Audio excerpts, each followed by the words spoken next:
আপনারা ইতিমধ্যেই আপনারা শুনেছেন। আমি শুধু দু একটি কথা বলব। বাংলাদেশ জাতীয়তাবাদী দল এই দেশে সর্ববৃহৎ গণতান্ত্রিক রাজনৈতিক দল। এই দল দীর্ঘ 16-17 বছর বিপ্লব করেছে। সেই বিপ্লবের ফলশ্রুতিতে এই দলের এমন কোন নেতা কর্মী নাই যার বিরুদ্ধে একের অধিক মামলা না হয়েছে। আমি দেশের সর্বোচ্চ আদালতের সভাপতি, আমার বিরুদ্ধে ফ্যাসিস্ট সরকার 38টি মামলা দিয়েছে। কোথায় যাব বলে? আমরা এই যে 16-17 বছর আন্দোলন করলাম, বিপ্লব করলাম, 65,000-এর বেশি মামলা হলো, লক্ষ লক্ষ মা বোনের বুক খালি হলো, অনেকে জেল খাটলেন, মহাসচিব থেকে আরম্ভ করে সকলে। তারপরে সর্বশেষ অবস্থায় অক্টোবরের পরে বাড়ি থেকে ঘুমাতে পারে নাই, ধান ক্ষেতের মধ্যে কোন রকম করে লুকিয়ে লুকিয়ে পালিয়ে বেরিয়েছে। তারপরে 5ই আগস্টের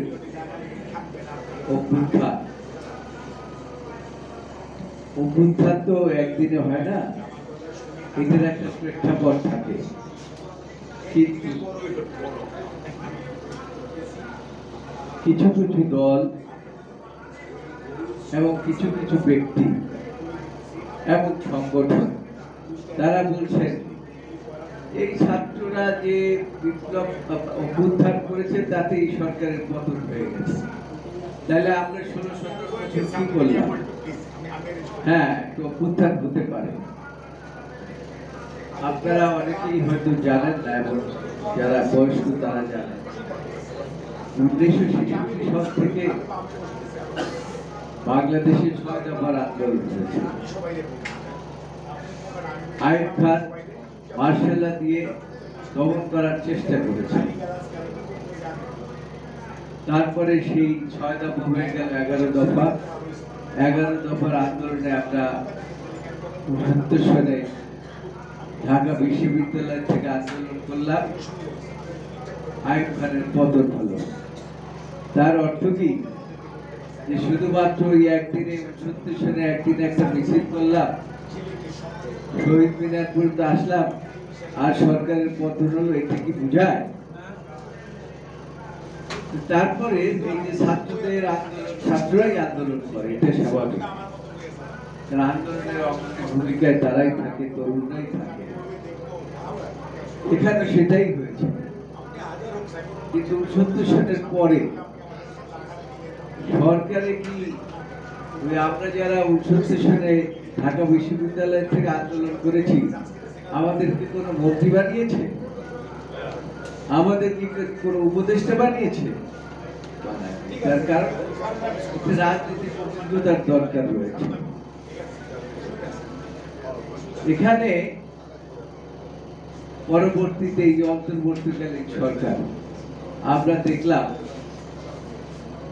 এই 16 বছর যে দল আন্দোলন করলো, রাজনৈতিক দলগুলো ফ্যাসিস্ট সরকারের বিরুদ্ধে আন্দোলন করলো, মার খেলো, আয়না ঘরের মধ্যে গেল। আয়না ঘরের নাম তো শুনি নাই, পরবর্তীতে শুনলাম ইলিয়াস আলী গুম হলো, চৌধুরী আলম গুম হলো, এরকম হাজার হাজার লোক আমাদের নেতা নেতৃবৃন্দ গুম হয়ে গেল, কর্মীবৃন্দ গুম হয়ে গেল। এদের কোনো মূল্যায়ন নাই। মূল্যায়ন হচ্ছে যে এই একদিনে সব বিপ্লব ঘটিয়ে দিয়েছে 5ই আগস্ট, কাজে তারাই একমাত্র এই দেশের মালিক হয়ে গেছে। এখন আমাদের কোনো মূল্য নাই। আমাদের দল সর্ববৃহৎ দল,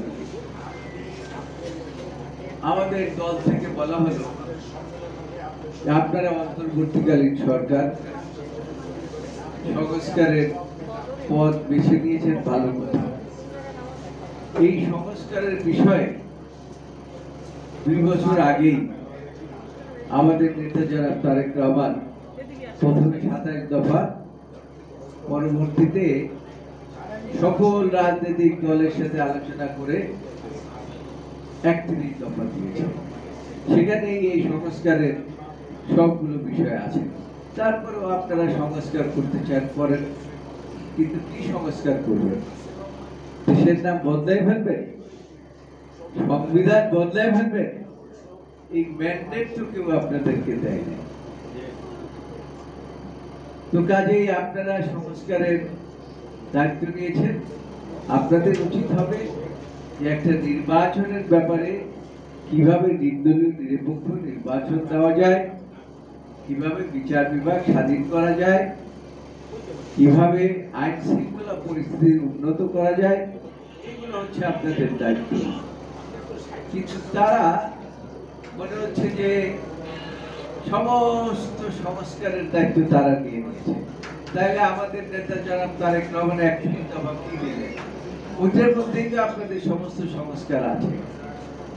যাই হোক, এখন কেউ যদি ক্ষমতা দীর্ঘায়িত করতে চায়, তাহলে পরে এই যে কোনো বিষয় নিয়ে তুচ্ছ তাচ্ছিল্য বিষয় নিয়ে একটা মাঝে মাঝে গোলমাল সৃষ্টি করতেই পারে, এবং সেটা করছে। আর দেখেন, একটা এই সরকারের হাতের দায়ী হয়ে গেছে। একটা গ্রুপ আইসা ছাত্রদের একটি গ্রুপ আইসা বলে যে আমাদের এই দাবি, রাস্তাঘাট বন্ধ করে দিল। আমরা ফ্যাসিস্ট সরকারকে বিদায় করার জন্য আন্দোলন করেছি, রাস্তাঘাট বন্ধ করতে পারি নাই, আমাদের উপরে গুলি হয়েছে, বোমা হয়েছে, আমাদের নেতা কর্মীদেরকে ধরে নিয়ে গিয়েছে। আর এনারা রাস্তাঘাট বন্ধ করে দেয় দাবি আদায়ের জন্য। কি দাবি? সে এটা না বুঝেই আচ্ছা যত দাবি দেওয়া আছে সব মেনে নিলাম, যান। নার্সরা আন্দোলন করে, দাবি দেওয়া মেনে নিলাম, যান। যারাই আন্দোলন করে, রাস্তাঘাট বন্ধ করে, তাদেরকে প্রতিহত না করে বলে যে সব দাবি পূরণ করে দিলাম। এই জন্য তো আপনাদেরকে ক্ষমতায় বসানো হয় নাই। আপনার অন্তর্বর্তীকালীন সরকার 10 মাস পার হয়ে গেল। বাংলাদেশ জাতীয়তাবাদী দলের থেকে প্রথম থেকেই বলা হচ্ছে আপনারা আসছেন, আপনারা জনগণের যথেষ্ট সমর্থন আপনাদের উপরে আছে, সংস্কার করবেন, ভালো কথা। এটা একটা চলমান প্রক্রিয়া, এটা করতেই পারেন আপনারা। কিন্তু তার অর্থ এই নয় যে আপনারা মাসের পর মাস, বছরের পর বছর আবার বলেন যে একটা গণভোট দিয়ে কোনোভাবে থাকা যায় কিনা, এই সমস্ত কর্মকাণ্ড। আর এই একজন বাচ্চা ছেলের হাতে ক্ষমতা দিয়ে রেখেছেন, এত ক্ষমতা দিয়ে রেখেছেন, 3-4টে মন্ত্রণালয় দিয়ে রেখেছেন। আরে ভাই, রাজনীতি করতে হলে এবং একটি দেশ চালাতে হলে রাজনৈতিক অভিজ্ঞতা লাগে। আমি আমার প্রায় 65 বছর হলো এই রাজনৈতিক সংগঠনের সাথে সম্পৃক্ত। আমি তো এখনো কিছু বুঝি না দেশের, যে দেশ কোনটা কোন দিকে যাচ্ছে, কি হচ্ছে না হচ্ছে। যারা 5ই আগস্ট করলো আমাদের সাথে একত্রিত হয়ে, আমি বলবো আমাদের সাথে একত্রিত হয়ে, তারাই বলে যে আমরাই এই রাষ্ট্রের মালিক হয়ে গিয়েছি। এখন ঠিক আছে, রাষ্ট্রের মালিক হয়েছে, ভালো কথা, কিন্তু নির্বাচনের জন্য সহায়তা প্রদান করুন। আমার এই 2-3 দিন আগে থেকে শুনতেছি যে সরকার প্রধান, অনেক সম্মানিত ব্যক্তি, নোবেল বিজয়ী ইউনূস সাহেব, তিনি বলছেন যে কেউ আমার কথাবার্তা শোনে না, কাজে আমি পদত্যাগ করব। আরে আমরা তো আপনাকে সর্বপ্রকার সাহায্য সহযোগিতা করতে চাই। আমরা চাই না যে ডক্টর ইউনূসের সরকার ব্যর্থ হোক। আমরা চাই এই সরকার একটা গণতান্ত্রিক পথে ব্রিটিশ সরকারের বিরুদ্ধে আন্দোলন কেন হয়েছে? আন্দোলন হয়েছে তারা দিনের ভোট রাতে করেছে, আর মানুষকে গুম করেছে। বাংলাদেশের সমস্ত ব্যাংক, বীমা প্রতিষ্ঠান সবকিছু ধ্বংস করে দিয়েছে। দেশের মধ্যে দুর্নীতি করেছে। বিভিন্ন প্রকল্পের নামে দেশের টাকা বিদেশে পাচার করেছে। এই সমস্ত কারণে খায়রুল কবির খোকন সাহেব বলছেন যে এখন দেখা যাচ্ছে যে আপনারা যারা ক্ষমতায় আছেন তাদেরও বলে সেরকম অবস্থার মধ্যে আপনারা পড়ে গেছেন, আপনারাও রোগ সামলাতে পারছেন না। তাই আপনারা এখন মনে করছেন যে ইনু সাহেব চলে গেলে বোধহয় আপনারা আরো একটু ভালো বেশি দিন টিকে থাকতে পারবেন। অন্ততকে আমাদের দল থেকে বলা হয়েছে পরিষ্কারভাবে যে আমরা চাই না যে বর্তমান সরকার প্রধান পদত্যাগ করুন। আমরা চাই তিনি একটি নির্বাচনী রোডম্যাপ ঘোষণা করুন। আর রোডম্যাপ ঘোষণা করতে তো কোনো অসুবিধা নাই। তিনি বলেন ডিসেম্বরের মধ্যে নির্বাচন দেব, আর তার যে পরিষদরা আছেন তারা বলেন যে আগামী জুলাইতে দেব। আরে কোন দিন দেবেন সেটা একটা ঘোষণা দেন, একটা রোডম্যাপ করে। নির্বাচন করতে রোডম্যাপ করা লাগে।